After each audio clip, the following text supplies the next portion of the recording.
All right, guys, welcome back for another PAWCast. This week, we kind of have a new iteration here, Tuesdays with Caroline. So here we go.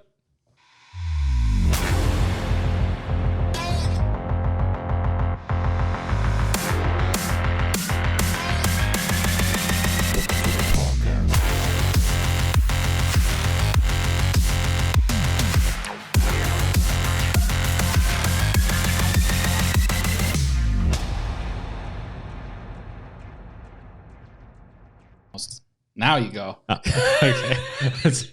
There we go. All right. New intro. There we go. That was a good one. And special guest, probably recurrent now. Look at that. Dr. Caroline. You're not just a still image now. Yeah, correct. Yeah, you don't get to see Janessa's puppies anymore unless I bring one in for real. It was sheep. No, Okay. no, it was Janessa's puppies. Okay. Yeah. Okay. Yeah. I didn't pay attention. Yes. You're an audio guy. Yeah. I get it. I get it. Yeah. Then when they say, I got a face made for radio, is it, but I'm gorgeous though. So it's nice. So. Anyway, so here we are, back for another one. So kind of doing this a little bit on the fly, but wonderful to have you here, Caroline. And more importantly, a full-time part of the team. Yeah. Mm-hmm. Like day 2. Yeah. Yep. It's fantastic. Yeah, it was so weird too because like whatever one was Tuesday night when I went to sleep, I was like laying in bed and my heart's just like, and I was like, what is happening? It's not. I'm like, I know what I'm doing. Like I like. It's not like a new. Like brain, right. listen. Yeah. This is not new. But just full flutters. Yep. Yeah. I slept like 4 hours that night. Yeah. Like I'm pretty sure. Well, is it like excitement jitters? I don't know. Yeah, it's fine. Don't know. Probably both. Yeah. I think I texted you something that was like the perfect. Like I spelled it out well, but I couldn't remember what it was now. It's certainly possible. It was like excitement mixed with impending doom. Yeah. Yeah. And then I told Katie yesterday, like, it's a good thing that you didn't tell me we were doing surgery because I would have been like twice as nervous. Yeah. Well, I think there's several parts to it there. So the last several podcasts, what we've been talking about is we made our way through the star chart. Star chart basically has those like 3 axes, 6 different poles, and it talks about potential, performance, and competency, clarity, consistency, and confidence. Mm-hmm. It's kind of the 6 things there. It's in the education system packet online. But yeah, it's kind of like all those things, right? So when we start talking about being star players or even problem child, it's like when you're hired onto a new job, is we have the absolute expectation of categorically you being a problem child.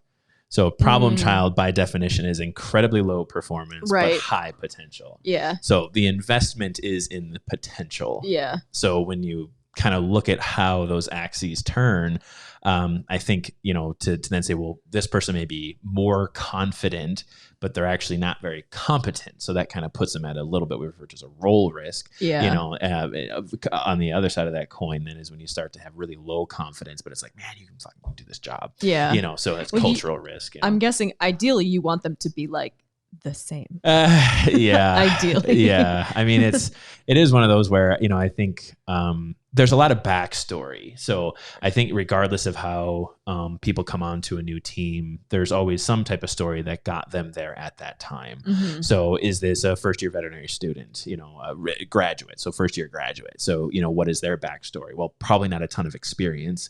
Millennial life crisis. Millennial life crisis. You are spot on. Yes. We did bring that up. When did I bring that? Was that one of the last podcasts? I did. Oh. Yeah. Yeah, so we didn't dive into it, though. We didn't really jump into it, but yeah, it was on a resume you have to have 5 years experience as a first year grad, So yeah, but I mean, there's a lot of truth to that, and actually one of the things that I kind of want to address actually has to do, because it does kind of play a little bit into you coming into the organization. Yep.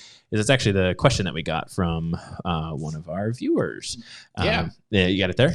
Yeah, I do. I got to read it real quick so I can summarize it. Yeah. Verbatim. Because I'm going to do it all from memory, botch half of it, and I'm going to talk about the things I want to talk about, which will probably happen anyway. However, but so again, we'll see how it relates to you coming into a new job, but we'll play both sides of the fence here. Yeah. So this was from a MSU CVM student. Basically, basically talking about the concept of when I go into clinic, how will I be good enough, or will I be good enough, and kind of that insecurity in personal belief, that sort of stuff. She says that she struggles with comparing herself to her classmates and has very little experience. And just not as comparatively to herself, but also to her classmates, and kind of like, how do you deal with just number one, self-doubt, but also a legitimate lack of experience, and how do you kind of regain that ground? Yeah, there's one, can you pull that up one more time? Because there's one very, very specific sentence that you might have to kind of bleep out here for me. So I'm going to read this verbatim, just so, because this is something that I know that you struggle with. So it's like, hey, I saw your post for ideas on PAWCast. Maybe an idea that could be spoken about are general insecurities to vet students, like, will I be good enough? Or even about insecurities about having less experience in clinics compared to other students. For me personally, I struggle with comparing myself to my classmates, as I have very little experience in clinics and I'm not as experienced as them. So it's again, so like you said, it's kind of this self-doubt thing. And I'm going to say this, and I wholeheartedly stand behind this statement. And we're going to go talk about explaining kind of my justification for it. And it's not necessarily to disparage one from engaging your classmates or whatever, but when you're talking about comparing yourself to other people, my only real answer to that is fuck them. Okay. Yeah. So, I think what I have learned, again, I don't want to, of course, dominate the conversation, but let's have the long answer. So the long answer is, I think over all the years that I've been a practicing veterinarian, again, it's been a relatively short time as practice ownership, but I think what has set me apart in my own personal life, and the way that I believe myself to be successful, and on a metrics level, I am successful, is that I think at a very early point in my life, I realized that, and this is very cliche to say, because I'm not the first one to say it, is you're only ever competing with yourself. Honest to God, you are only ever competing with yourself. And I think what I'm challenged with is conceptually being in an educational environment. So in this particular circumstance, the question more relates to clinics. So being in a university, being in clinics. But I think what we need to talk more about is the willingness of the teachers to teach and the flow of information. So what I have a hard time with is being in a learning environment where somehow we have created a hierarchy. We have somehow created a stratified layer of saying, well, I have to be as good as everyone else around me. I have to perform at a level as everyone else around me. I am insecure because I don't think that I can actually do it. And that, to me, fundamentally is flawed. It means that culturally, the education system is flawed. I'm not just saying Michigan State in general or any university of themselves. I'm talking about, like, on a grand scale, the way in which we actually teach students. And this goes all the way back to kindergarten, primary school. The whole thing is, I think I talked about this a little bit on maybe one of the more recent podcasts. The worst thing that ever happened to the world is the statement that knowledge is power. Knowledge is not power. Knowledge is a responsibility. Knowledge as a responsibility is that it is our responsibility to teach it to those who don't have it. It's to bring up the basement. It's not a tool for us to keep people down and keep people in their place. Well, yeah, that's the issue with power, is like how it's spread, how it's exactly. Is it consolidated, or is it? We actually were talking about this a little bit downstairs. We're talking about different concepts or whatever. And actually, I was talking about practice ownership. As I said, there's two different types of practice owners. There's let's say that whatever it happens, new equipment, new process, whatever it is, the clinic makes some additional money. I said there's two types of business owners. One type of business owner is going to be putting money into their own pocket. The other type of business owner is putting money into other people's pockets. It's the same thing with knowledge is we have too many businesses focused around putting money in the pockets of the owners. We have too many businesses focused around putting money in the pockets of the corporations. We have too many businesses that focus on hierarchical structures. Well, when that starts to then equate over to an educational platform where it's like, well, now I have the power in my pocket. Now that I have it in my pocket, I worked really hard to put it in my pocket, and it's in my pocket. And I like having it in mine because then I have it and you don't. Yeah. And then it's like, well, God, I have to do everything that I can to fight to get more knowledge in my pocket. That just seems absolutely backwards to me from an education standpoint. So when we start to look at saying, well, how is it, how can I, and really the question is, how do you deal with that level of insecurity? How do you deal with that level of competitive nature? How do you deal with that? I think the answer ultimately comes down to is we should have never been in a scenario where that ever existed. Mm-hmm. We should never feel that we are in an environment where we can't learn. We should never be in an environment where we are disparaged to learn, where we can't ask questions. So that's why I kind of say fuck them. Is it's not fuck all vet students, fuck all your classmates. Right. It's not don't give a shit about them. Correct. Yeah. It's you need to actively work towards and find the like-minded individuals who are trying to do nothing more than learn, nothing more than share, the clinicians who only want to teach, the teachers that want to teach. If there are people within the organization, people within the education system, people within the business to whom you are felt and made to be insecure, people who, and again, and I'm saying that there's obviously a personal interpretation component to it, but there's absolutely going to be a verbal behavioral component to it as well as you get through, is that you shy away from the people who are not going to benefit you in your career. You shy away from the people that have the knowledge in their pocket and they're not going to give it away. Mm-hmm. Those are not the people you gravitate towards. Right. Well, they're not good teachers. The point of being a teacher is to teach. Yes. Also, I need a notepad because I'm listening to Carlo and forgetting what I was there's a point I want to make and I'm going to forget. I'll circle back. That's half the fun of the podcast. Yeah. You just gotta go. You wing it. Yeah. We can get you one. I got one right out there. But yeah, so anyway, so I guess, that's kind of my take on it, right? Is, being, how do you deal with the insecurities? And I guess that's then coming into, like I said, kind of your perspective. We're not just talking about being, as a veterinary student going into clinics and having that feeling. But I think now, that's my take on it. And I guess that's why I wanted to kind of set the tone to the conversation is like, this is really what we should be talking about, is creating an environment where it's safe to fail, vulnerability. So before we go too crazy, which is easy. Yeah. One thing I want to kind of have color this whole thing is the remainder of this conversation is going to be focused really heavily on finding areas where you can create a tangible influence. It's not going to be about fundamentally shifting the entire system. No, absolutely not. Because you can't do it right away. No. And honestly, like what you're talking about is, and as I'm how to affect the system as you get more in it. As a student, you have so little ability to do that. Yeah. Maybe a high desire to do it, but your realistic influence. And you're exactly right, Ben. Let's not get too lofty. Well, right, but and this actually stems from the 3 Ps. And I don't know if you realize that you're doing it. Why do teachers teach? Why do they get into it? Is to teach, right? That's purpose.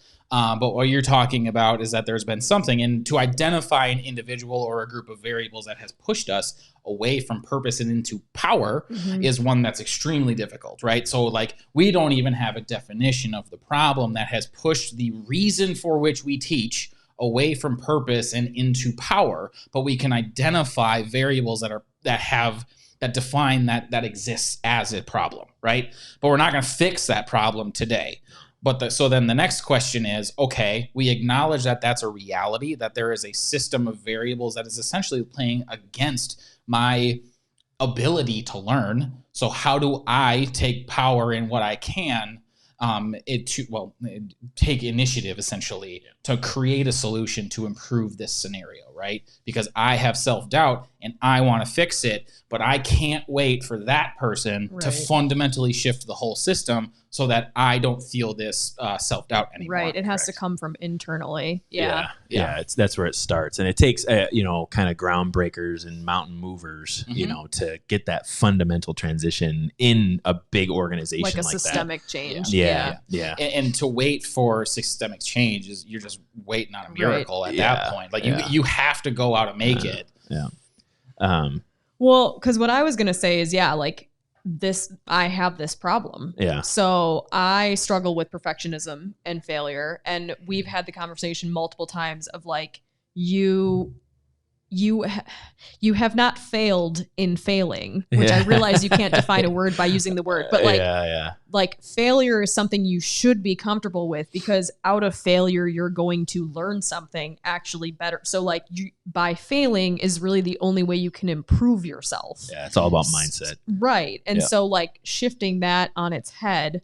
And like I said, I struggle with that personally because I always want to do things right, not make any mistakes. And like even in PAW, in an environment where I know that there won't be any disparagement for failure, as long as you're accountable for, what you're doing, I still know that when it actually happens, like I can tell myself it's okay to fail, but when it actually happens, I know that I'll be crushed. Yeah. So like having to actually like deal with those like emotions and whatever is, realistically, like talking to a therapist or talking to somebody to deal with that stuff, because it's something you have to work through. It's a mindset. Yeah. But what I think is interesting is like part of what I think you can start to do to like shift your mindset about it. Like I have started putting myself in situations where I'm okay with failing or like not being good at something, and I just enjoy doing it. Yes. And I'm like, even though I suck at this and I perpetually am going to suck at it, I still just enjoy doing it anyway for the sake of enjoying it. So like our German dance group, like I've been doing it since I was a kid, and there is like a level at which you can compete. And I just do it because I like doing it. And, I like to think I'm pretty mediocre, but compared to some people in the club who take first and second and compete on the team, that's probably not ever going to be me. Yeah. And similarly, like with CrossFit, I feel like I'm the most stagnant CrossFit athlete ever to have existed. Like I have improved marginally over the last like 6 years that I've been doing it. And so like, but I still do it because I'm just like, what else am I going to do? Like, I'm okay with like going into the gym and making a complete fool of myself because it's whatever. Like I enjoy it. What's interesting is, and I know I talked to you about this book that I read called Atomic Habits. I mentioned it to Carlo and he went all Carlo on me. But so James Clear in this book, Atomic Habits, he talks about potential. And in his case, he speaks more to like genetic potential of like athletes is kind of how he starts talking about it. And he says, if you take somebody who's like, who's Michael Phelps as a swimmer, he's built genetically. Yeah. He's a fish. He is like, he's built to be the perfect swimmer. Yeah. If you had put him in like like sprinting or, some kind of other sport, he would probably be mediocre. Yep. Because he is built to be, his genetic potential is for him to be an athlete. And he said some people take this as like it's fatalistic. Like they're like, okay, I'll only ever be as good as like what I'm genetically like potentiated to do. I can't improve myself beyond that. Yeah. I can't make myself be smarter than I am, or I can't make myself naturally intelligent. Yep. So, but what's interesting that he talks about is he's like, change the rules of the game. So if you're not good at a particular game, make a new game that you are good at. So all of your like, okay, this particular student, if you're, why are you laughing? No, I'm only that's laughing. Exactly what he did. Yeah, no, I know. No, well, I didn't mean to go there, we went there. So this student that doesn't have all this clinical experience and whatever, I mean, you have to start to shift your mindset of one, I'm here to learn. So, realizing that you don't know as much as your classmates, nobody knows as much as anybody else. Like you can learn from literally anyone.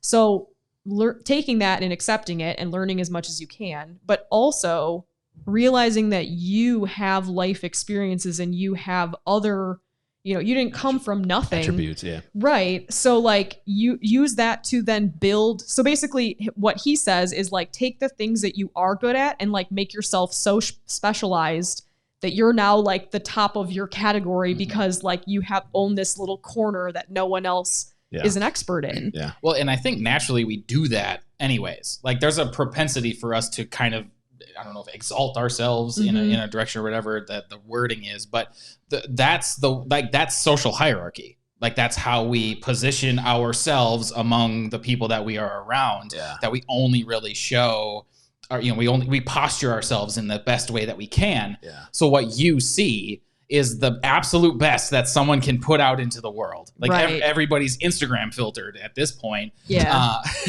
And so when you're talking about insecurity in comparing yourself to other people, well, that's what you're saying is like, well, they're only showing you 5%. Right. Think about the other 95% that they suck at. Yeah. And but the thing is about that is that you're comparing, in some cases, you're comparing your weaknesses to their strengths. Yep. When what you should be doing is, and you really shouldn't be comparing at all, but if you're going to compare your strengths to their strengths. Okay, they're good at doing this. What am I good at? Yeah.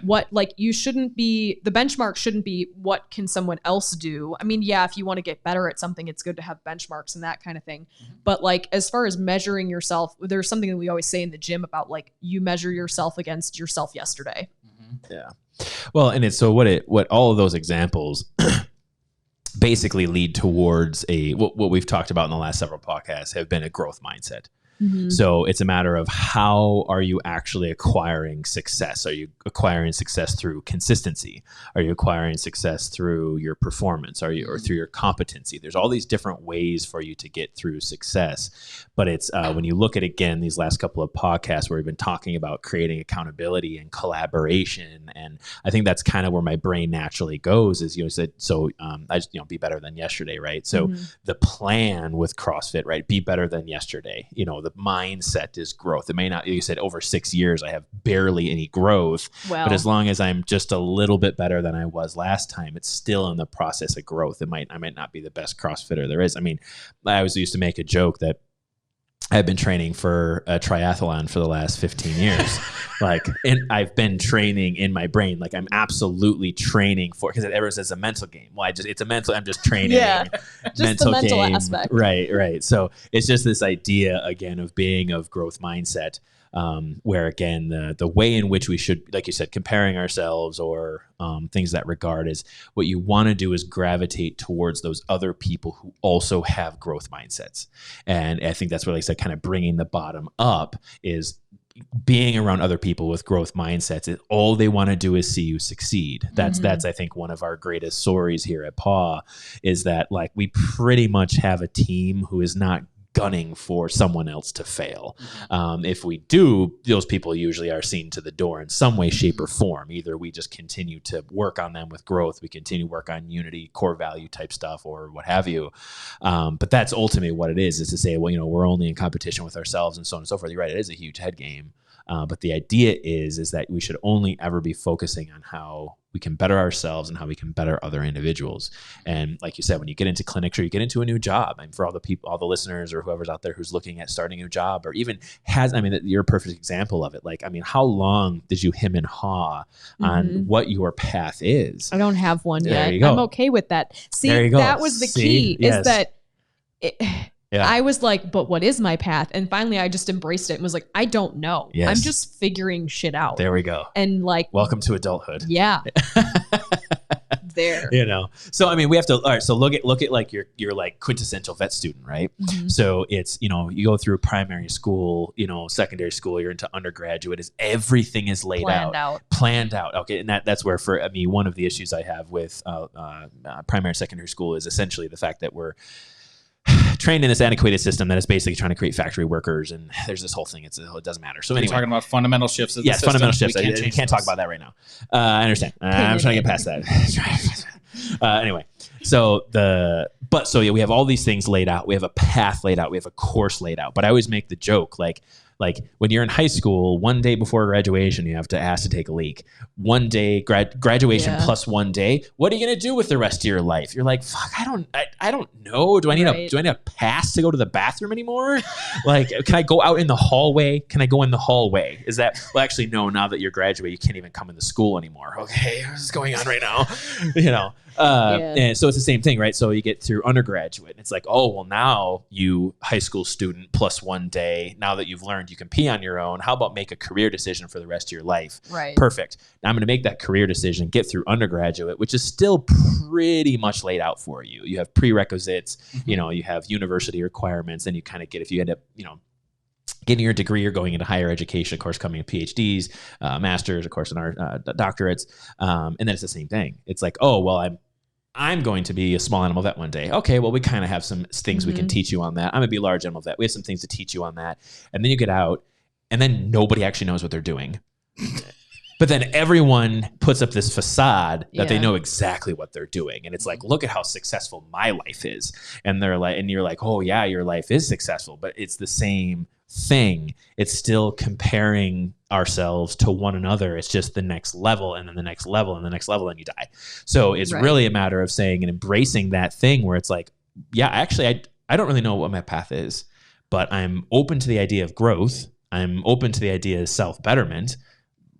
That's it. Yeah. It doesn't matter what gets thrown at you at that point. I mean, we even kind of make a joke, like for me administratively, like doing admin stuff from day to day, I run a triage based admin life, where I don't actually know what's going to happen that day. But you know what? I go into each day assuming I'm probably going to learn something new, and I'm going to try my hardest. I'm either going to succeed or fail. And if I fail, I'm going to figure out why I failed. And then once I figure out the variables by which I failed, I'm going to try to do better next time.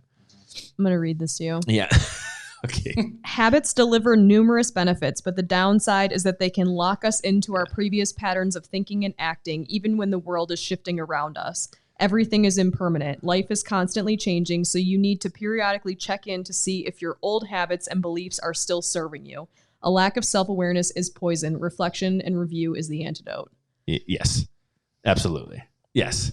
And it's, again, so again, I think talking about, so again, potential, right? So when we talk about what is a problem child is someone who has low performance and a high level of potential. Like I said, that's kind of the conundrum of the veterinary student or veterinary nursing student. But veterinary student is top of the class. I think my stat was the year I got in, it was 1,800 applicants. They took the top 110. So we're saying that all the metrics, all the grades, all the numbers and values and interview points and all these things, now we have the top, small percent. Yeah, top 10%. Yeah, it's fine. 10%. Now what we're going to say is of these 10%, that's our new 100%. So now with the top 10% being our new 100%, we got to figure out of the ultra intelligent, who's like crazy ultra intelligent, and then who's just ultra intelligent. So that's what we're saying is in this small niche, it's still a group by which we're comparing ourselves, but forced to compare ourselves. What'd you get on that grade? What'd you get in that class? What'd you get on that test? What'd you think about this patient? Did you get that diagnosis right? Did you do the surgery right? There's always these variables by which we have to compare ourselves, but we're still as smart as they come. And we're still up there. Without even thinking about it, I totally niched myself in vet school to the point where I actually escaped a lot of that because I gave myself an out in that I'm one of the dairy kids. Oh, sure. I'm not going to play the game of the small animal drama. Like I still took a lot of the classes because I knew I had to pass boards and it was a big deal and whatever. Yeah. But like I had taken the dairy classes and I was part of, the dairy group. Yep. And like, okay, so perfect example, one of my classmates Facebook messaged me yesterday. He obviously doesn't go on the internet very often. He's like, I wanted to ask the expert about this. I have a client with a pet Jersey cow that has a staph infection. And I was like, you clearly don't know anything in the last 5 years because I do small animal now. Like, that's fine. But I made a name for myself as being like one of the dairy kids. And so I didn't have to compete with the rest of the class because I was like, I'm over here doing my own thing. Yeah. So I was lucky that way. Yeah. But was it productive? Like, do you feel like that served you positively to kind of isolate yourself from the drama portion? But like, how did that serve your education? So I probably in a way, I hacked my own brain because I struggle so much with perfectionism and that kind of thing, I think it would have weighed more heavily on my mental health going through school. Whereas I could brush off the fact that I was not the top of I was definitely the bottom of my class. And I did not care really that I was getting lower grades than most of my classmates, because I'm like, I just have to pass and I'm going to get a job and I can palpate some cows and it will be fine. So that is actually, that's very poignant because the whole thing through most of my life was, Carlos gonna be a vet, Carlos gonna be a vet, Carlos gonna be a vet. Most of it was kind of shoved down my throat. There's kind of this whole thing, doesn't matter. We don't have time for that. Anyway, Carlos gonna be a vet, Carlos gonna be a vet, Carlos gonna be a vet, Carlos gonna be a vet. Once you're exactly right. Once I got into veterinary school, once I got into vet school, I was like, fuck, I made it. I'm it's like we're here. It's like when you beat all the levels of Mario and you have nothing left to do, so right. you just wander around. First of all, don't talk to me about that, because I actually, of all the games that I've beat in my life, I've never beat Mario 1 on NES. Listen, I can't get past 8-2. All right? And actually, I tried to speed run it. Okay, no, we're getting off topic here. It doesn't matter. The important thing is... Carlo, how do you speed run vet school? Yeah, so, that's this guy. Okay, getting back to it. But I was in. Yeah. That was the mindset that I had. I succeeded. I got there. I just had to stay there. And it was like, I got a 2 on that exam. Fucking passed. Yes. Made it on the next one. Degrees, baby. C's for degrees. My friend right. and I had a thing we used to say to each other when we'd bomb an exam. We'd just look at each other's grades and be like, you can come back from that. Yeah. Right. Yeah. Ours was paint in the vein, but that's a whole different thing. So if Mike Boyle is listening, Joe Kubin, paint in the vein. Anyway, so so again, so I think that was then another part of this, is that you kind of start to get in with people to whom you have a similar thought path. So for us with Michigan State, we created, or at least we're a part of the creation of the house mentorship system, and kind of ways in which we can group students to kind of get together similar thought paths, and just try to develop that camaraderie and start to develop that culture of inclusion and diversity and such. But again, it comes down to, my friend at vet school, this is how we got through those things. So I think what happens when we get into clinics is now it's just like poof. This little niche of people that you were with is now blown up. So now you're on 3-week rotations. You got maybe 4 people that you've sort of known. You're coming in as a third year, but there's some fourth years mixed in there, and they're almost done with clinics. They seem super smart, and these blah, blah, blah, blah, blah, blah, blah, blah. So there's all these other kind of cascading variables. And again, for me, it's still answering the question of sort of how do I get over these insecurities, is it's like, you made it.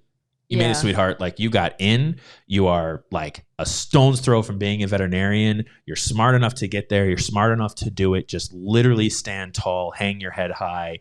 For the rest of your life, everyone's going to try to knock you off that pedestal, but you have to protect yourself, just knowing that you are the best. You are peak performance for yourself. You already made it. And also, if you bomb boards, it's okay. It's fine. Yes. I passed national boards, but I had to take the California exam twice. And that's fine. And it's fine. Yes. You'll be fine. Yes. I failed in AVLE the first time I took it. So, and I'm not ashamed to say that. Good. I did so bad in equine, I failed the entire exam. So just think about that. Your way of taking it out on that horse you had to spend 3 weeks in the stall with. God, he bit the hell out of me. Apollo Palooza was his name. I was so bruised coming out of that one. I'll never forget that horse's name. But yeah, so again, it's fine. We all end up different ways for different reasons, and that's where, like I said, it's, you already made it. And I think the confidence part is very difficult to build without competence. And we kind of talked about that during the one podcast. It's like the two do go hand in hand.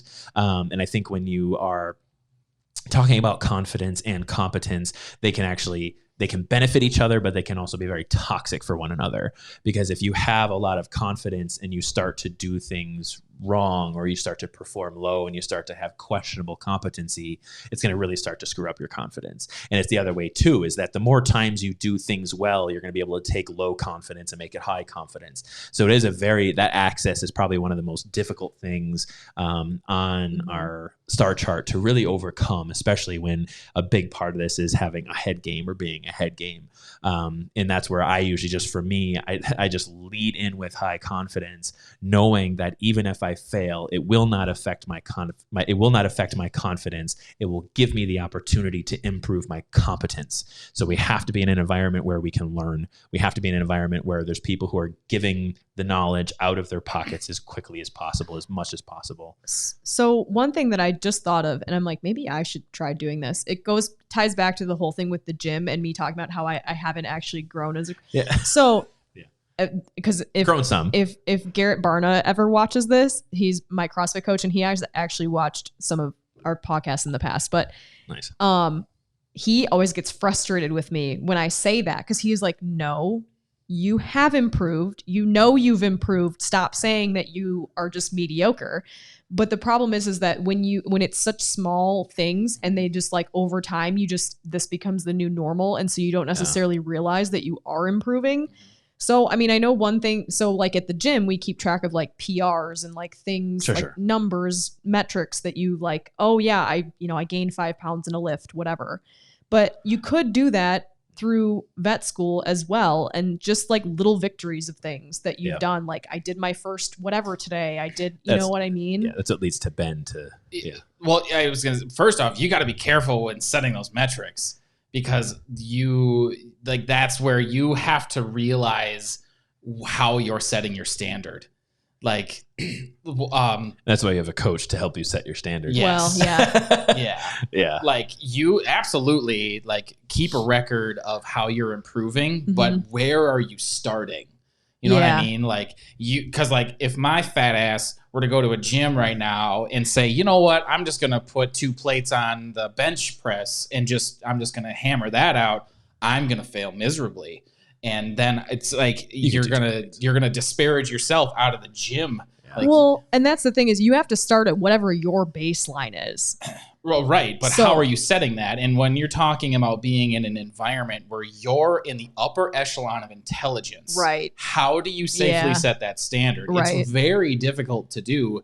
And that's a part of this where you have to just walk into this just with the utmost trust that or the belief that you're going to miss in setting that standard right away, and you're going to have to adjust it, and you're going to have to be happy when you adjust it, because that is the first failure. This failure of setting your standard is then not achieving your standard. Right. Like, man, I really thought I could do this, and I'm not even that good. Yeah. Now I feel like crap because I haven't achieved it. Yeah. And I'm not even talking about like setting a standard for like, I need to do this, more so like reflectively. So like not saying I'm going to go into clinics and I'm going to learn how to do cystos and place an IV catheter and whatever. It's you just set the bar at set it low. I'm a third year. I know nothing. Right. And then be like, oh my God, today I placed an IV catheter in a giant dog.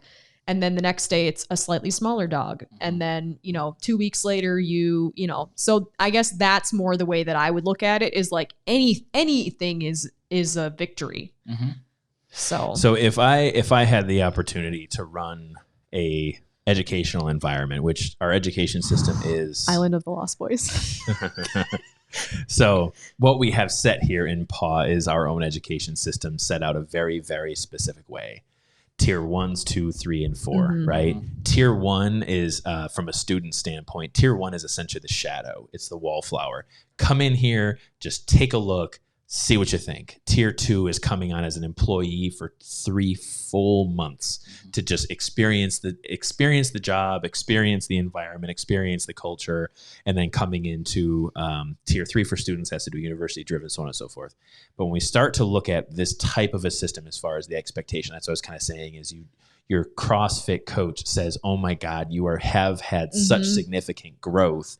It's coaches that are supposed to be able to set that bar for you. Yeah. So for me, when I say to take over an education system, to integrate into an education system, to advise an education system, it's actually helping to set that bar. Yeah. So what we have to look at, and again, I promise I'll make a point here. What we have to look at, and this is not trying to have a huge grand scale change, but if we have an educational environment, which we have to look at the trends in the industry. So from the 80s, 90s, 2000s now, is saying, well, now we have a clientele base at universities, which is essentially top 1%, 5%, well past top 20%. Easy. Okay, yeah. Easy. So now we're saying, okay, so what do we want in a tier 1 employee? What do we want in a tier 1 student? No performance. Right. We want potential. Yeah. We want someone with a growth mindset. So if what we're saying is, and I would challenge your statement a little bit, saying I'm a 3rd-year student, I don't know anything. It's no, you actually know a ton, Right. Because the metric that was set when you got into veterinary school was you're smart. Yep. So you have the potential to learn all of this. That's what that whole metric system is. You have we have expect no perform. Well, actually, it is an assessment of performance. You're performing high, and you should have high potential in your grades and so on and so forth. Yeah.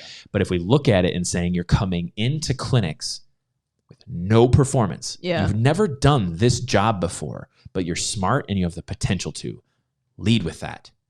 So coming into a clinic setting, coming into a new job, going from large animal, small animal, large animal, whatever it is, coming into this new environment that you have an incredible amount of potential to succeed.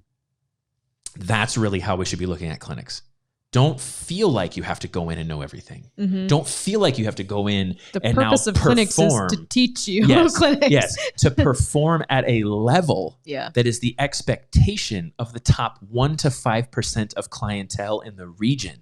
So now we're saying that as a teaching hospital, a learning environment, you are not granted the luxury of a mistake. Yeah. For me, the structure is you have your specialists, your clinicians, you have your residents, your interns, and your veterinary students. That means we have 4 different levels, not this way, not where clinician is at the top. It's the opposite. It's where the clinician is at the bottom, then we have the residents, then we have the interns, and the veterinary students are at the top. The veterinary students should be the most supported people in that entire institution. The veterinary nursing students should be the most supported individuals in that institution to what? To minimize failure, to maximize potential, to maximize performance. So that's why, like I said, try not to be too lofty here. But the point is, instead of going in with the mindset that there are people who are better at this than I am, there are people who are going to do better than me. You all have the same potential. It's just a matter of, there's going to be some people who pick it up faster. There's going to be some people who don't. Some people who were actually, there's some that are veterinary technicians, veterinary nurses for years before they get into veterinary school. It comes back to just all the experience thing. So it's really a matter of looking at all those people around you as, what do we say in PAW? A resource. They're a tool. So you have to stop your mindset of thinking that you are a burden to those people. I can't wait to call you a tool later. Yeah, that's fine. You can call me a tool. That's fine. But that's the whole point, is that these people are there exclusively as teachers to help you learn. And as soon as they don't, day 2 of clinics, you go to the dean. You go to someone else in that organization and be like, I am here to learn. I am paying to learn. This person is hindering my ability to learn. I run the flagpole all the time. I don't care. Yeah. So you got to have a lot of, balls to do that. Yeah, sure. Yes. Yeah. Or vagina if you want to be gender non-specific. Yes. But I mean, because like you saying that gave me like cold sweats, because I'm not that person. I would probably never. Yeah.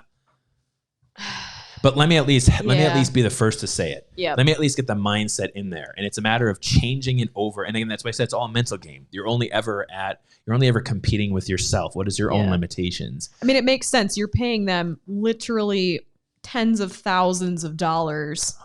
Hundreds. Depending on if you're in state or out of state. But most likely everyone at this point is over 100.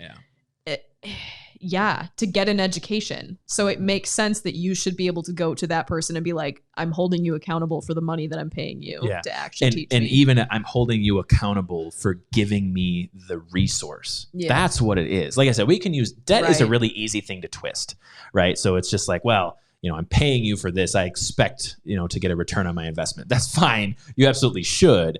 But if you take the perspective of I am in a learning environment, in an education system, and I am here to acquire knowledge. I'm here to acquire the ability to do this job. And now, because I am in this environment trying to learn, and you are hindering my ability to learn, that to me speaks larger volumes than the amount of money that's being invested. I think it's an easy go-to to say I'm spending money for this. You wouldn't be wrong to have that conversation that way. But it's going to speak more volumes to say, to the clinician, you have balls to do it, but it's like, do you know that you are here to teach me? Right. That's why I said clinicians are at the bottom of the totem pole. Residents, interns, everyone is there to support the students as much as possible. The other interesting part about all that, in just thinking about the original question, because what will probably happen when you go through that exercise of attempting to create accountability in an environment where it's probably not the standard, is it will fall on deaf ears. Sure. But you have, right? You just do as much as you can because it's not your job to fire that person. Correct. You just have to tell the person that is responsible for that. You just feed them information. They do with it what they will. And when that falls on deaf ears, you can at least have the peace of mind in knowing, hey, I did my part. And maybe the next guy doesn't have to deal with it. Or maybe 4 guys from then doesn't have to deal with it. And you know, it's a similar concept in different practice to the release practice of forgiveness, where you just let it go. Like this is where I'm going to let it go. But when you walk away from that, you can then refocus on just acquisition. Like just get as much as you can. Like, acquire as much knowledge as you can. And then the advantage that all of these students have, even second lifers, time. You can definitely pass that person. Just be patient. And that's the thing that I don't think many of us really, I don't think it gets focused on enough, is just that utilization of time. Like, I mean, we talk about it all the time. Don't waste your money.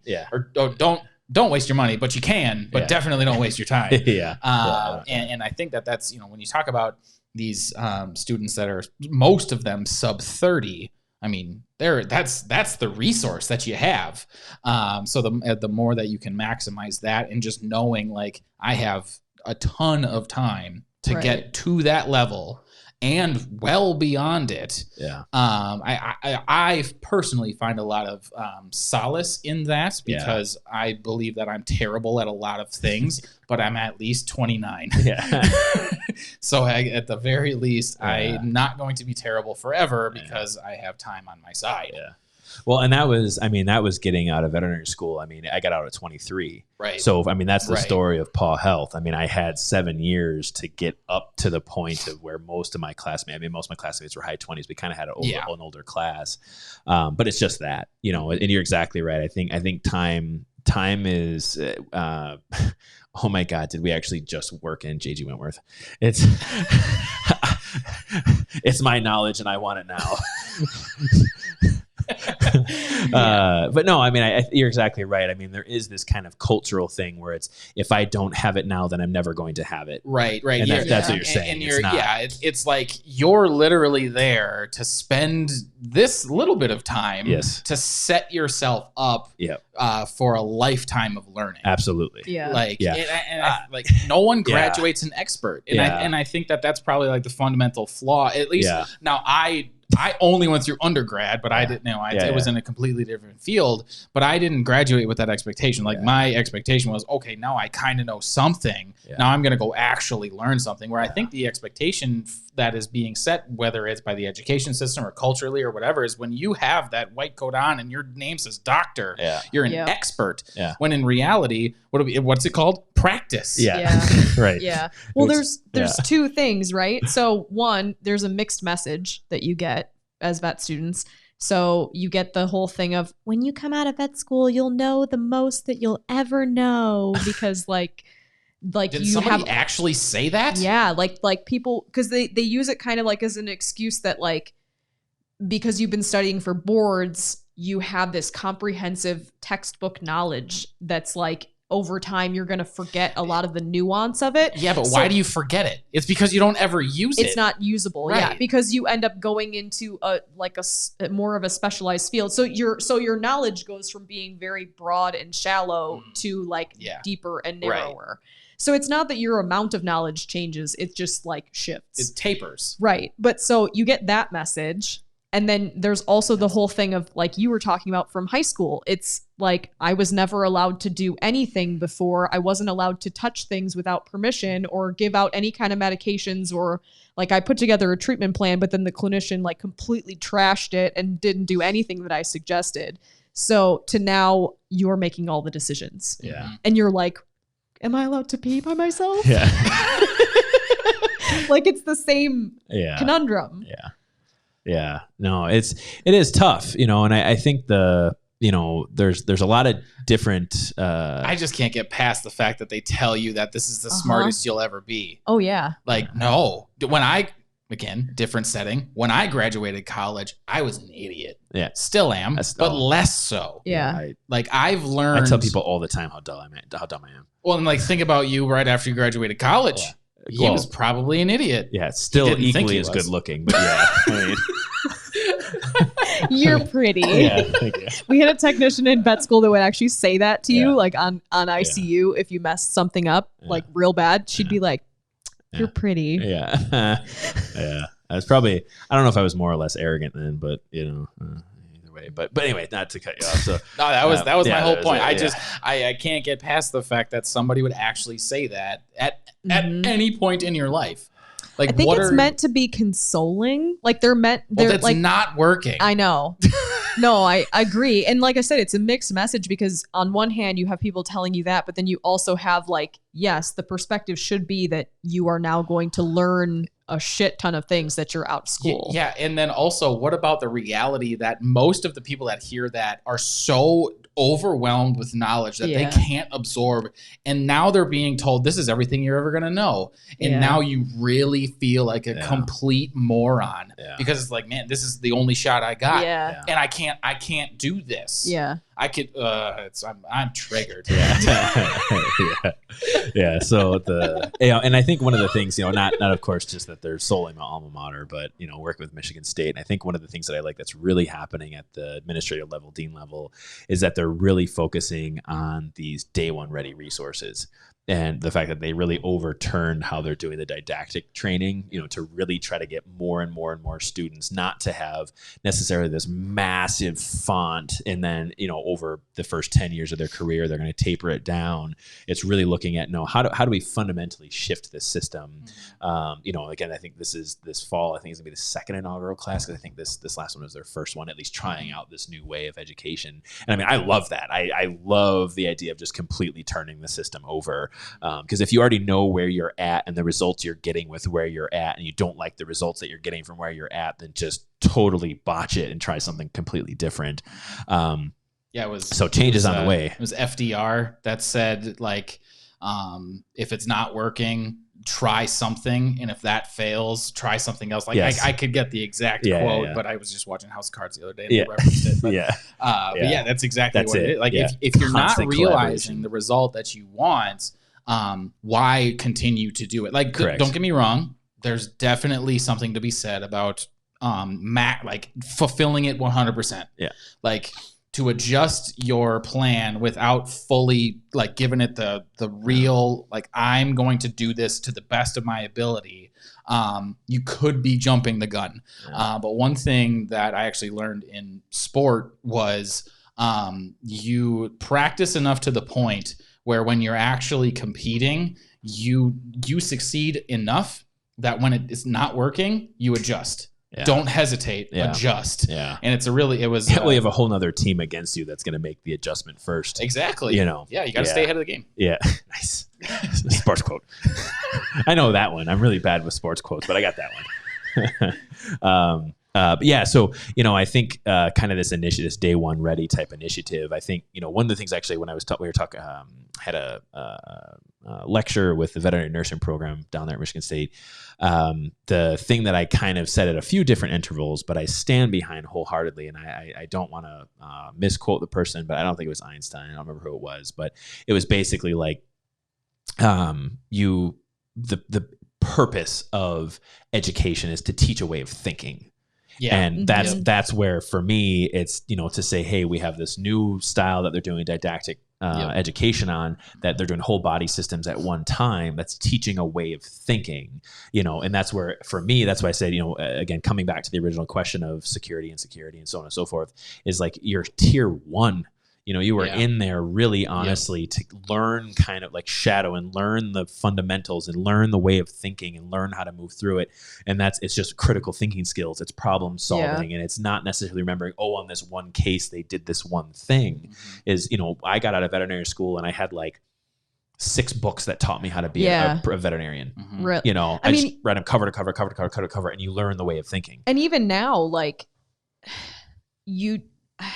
I mean, yes, like you respect experts for their expertise, but I think part of that is like your best powers as a veterinarian are your powers of observation, and then knowing where to go and look for the answer, or Correct. who to ask for the answer. Correct. And being able to also admit, I don't actually have all the answers right now, but we're going to either, you know, if you want to try this, we can try this. If you want more information, we can do these tests. Yeah. And then like creating that partnership with the caregiver to then like that's actually one of find the answers. Yeah, that's one of Dr. Lauren's greatest assets, to be honest. I don't know that she realizes it.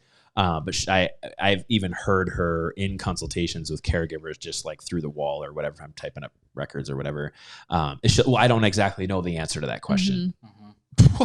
Wonderful. Yeah. You know, because then it's a matter of, I'm not going to sit here and bullshit. You know, there are going to be those caregivers that are intelligent to know when you're blowing smoke. So it's like, well, I don't actually know the answer to that. However, you know, veterinarians here, I have some people I can ask, people I can call. I mean, there's literally nothing wrong. So that's why we keep talking about resources. Yeah. You know, well, and that's, you know, to go back a little bit to kind of where we started in setting, you know, that group that you surround yourself with, because you're only the sum of the 5 people that you spend the most time with, right? So if you're in vet school and you go up to one of your friends and you say, I have no idea what any of this means, and they look at you and they say, you're an idiot, maybe just let that one go. Right? Yeah. Because you're teaching the mechanism. Circle, and right. honestly, I would be curious to ask Lauren and Christina how many times they did that in vet school. Because if Lauren's going to Christina every time, I have no idea what any of this means. Probably built that habit completely unintentionally that is now translating into real life practice. So the earlier that you can take control over that, like generating the mechanism of vulnerability is really going to be huge. And to go along with where you were kind of going with the gym stuff, right? It's like you're being vulnerable in that setting. I actually saw a video the other day. You're choosing your suffering. Because everybody's going to suffer. We're all going to realize pain and failure. So the more that you can set a scenario where you're electing it, the better suited you will be to overcome it when you don't have control over it. Because it's going to happen. You're just learning to adapt in the moment, like you were talking about earlier. Yeah, absolutely. Yeah. And I would say that, I mean, honestly, for, you know, when you sent me that text about bad habits, honestly, I think one of the worst habits is just that ongoing desire of comparing oneself.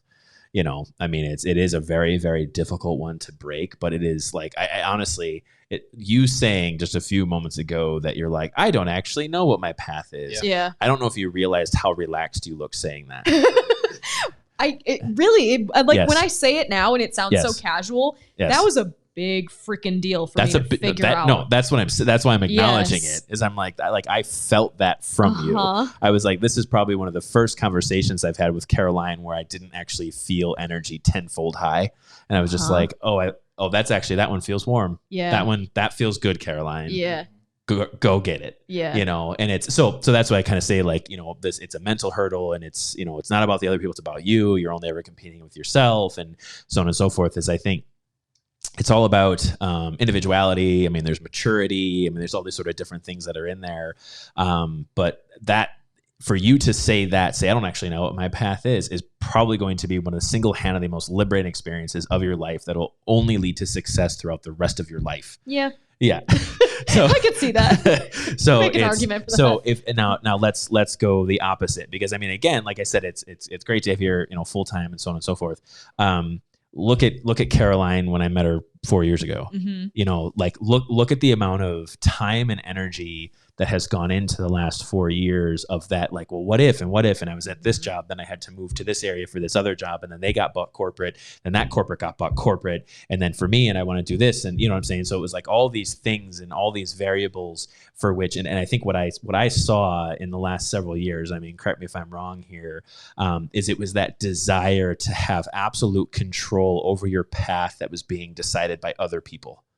Yeah. But not I don't even think by other people, by a previous me. That's what I'm saying. Yeah. But it's like you were grouped, you were kind of stuck in this idea where, again, you were, exactly. That's what I'm trying to get my life at. Yeah. didn't turn out how I thought that I wanted it to. Yes. And I Yeah. say that And you were paralyzed by it. Yes. Yes. And I say that specifically that way because I mean there is like an emotional, like a grieving process of like Absolutely. letting that go. Absolutely. And I don't think any of it is like time wasted because you still are like building to like I wouldn't be the same person today had I not taken the path that I did, as convoluted as it was. Yeah. Like I wouldn't change any of it. Yeah. But like yeah, like just figuring out that like it's okay that I don't that's not me anymore. Yes. Shocking. Yeah. Shocking. Groundbreaking. World. This is I can't drop the microphone, so I'll just do that. Just take the whole stand off and just chuck it on the ground. Floor. Yeah. I'm out. Yeah, I'm out. But yeah, I mean, honestly, I'm sweating now. Yeah, right. But I mean, I'm proud of you. I mean, to be honest, I think it's great to have you part of the organization now full time. You know, to have kind of seen you go through that journey. You know, I think that's part of me in my role as a coach, as a mentor, is really just like giving that latitude, you know, like, and that's just like with your CrossFit coaches, like they're going to push you, but ultimately you have to be the one who's going to decide to pick the weight up. They can't force you to pick the weight up. It's the same thing is that's the whole role of a coach, you know, is just really kind of pushing and guiding and, you know, trying to talk people up and things like that. So, I mean, it's again, I have seen your struggle and I've struggled with you in the last few years. Cause I'm like, open your freaking mind, Caroline, like just let it happen. You know, like everything's going to be fine. I know you don't know right now, but I promise it's going to get better, you know? And each time it got a little bit better. There was things that better, things that were worse, but it was, you know, that opportunity of just really unlocking your own, you know, potential for performance, you know, because you always had, and I think that was even part of what Katie and I noticed very early on, is that even when you were like really just engrossed into large animal, it's that, you know, there was just a skill set of problem solving.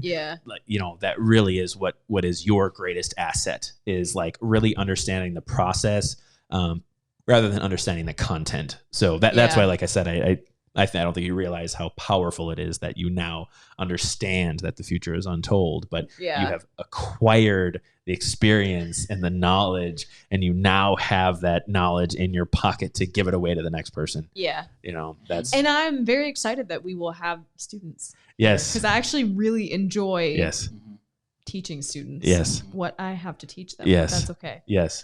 And actually, Dr. Lauren, just this last week, I mean, she took, actually a few weeks ago, I had made the joke with Christina. I know we're going to wrap it up here pretty quick. Is that, you know, I had made the joke. I'm like, hey, May's coming around. Like, you guys are going to be more than just new grads. Now you're going to be we're into practicing vets, and we're going to have more students coming through, and you're going to have to teach them because now you guys are the experts. And like Christina's like, oh my God, you know, so, oh God. But Lauren, I mean, she took a case from intake to rads to blood, knew that had to move to barium, took it to barium, read the barium, read that it was a foreign body, took it to surgery, took the foreign body out on her own. It was a feline patient, recovered, went home, and it was like screaming from the rooftops. I'm like, oh my God, Lauren, like you did it, you know, from beginning to end. There was a little bit of influence. You know, I had a question, what do you think about this x-ray? You know, she's talking to Dane, so on and so forth, but that's inconsequential. You know, and that's where, again, I don't think that a year ago, you know, if you talked to her a year ago, she never thought she'd been doing that 9 months into a new, you know, 9 months in, you know, versus like 10 years in, like, well, when can I read a barium and all this stuff and then do my own foreign body? It's like, you know, they just think it's out of their reach, you know, but she's just, I'm proud of her. My question then is, because I obviously wasn't here when this happened, did she realize in the moment how exciting that was, or did you have to point it out to her? Because of the whole thing I was talking about the baseline and like things like slow increments, like you get better over time, you don't realize. She threw it. Oh okay. Good. Oh yeah. She fist pounded. There was I got it. You know, I'm just like, yes, okay, you did. You know, like, but it's, you know, but yeah, in the grand scheme of things, you know, it's still that, you know, I think there's a part of that's comparison, you know, and all that, but it's like, it's the safety of failure. It's the safety of failure, you know, just got to get there and do it. And that, if I know a segue to the next podcast, if I ever heard one, that's the one. Because I think we just determined that Dr. Lauren gets to come on the podcast for the first time. Yes. Yeah. It would have been back when they were students, right? That was a long time. That was a long time ago. They've never been on here. Oh, that's right. It was Burris. Yeah, Burris and Brazen. Yeah, were. Brazen. That's right. Yeah. Yeah. There we go. So, Perfect segue. Yeah. Thank you. Yeah. Dr. Carlo, Yes. I think it's time you take us out. Yeah, I think so too. I don't know how long that was. There we go. So, all right, guys. Thanks for tuning in with our new iteration here of Tuesdays with Caroline.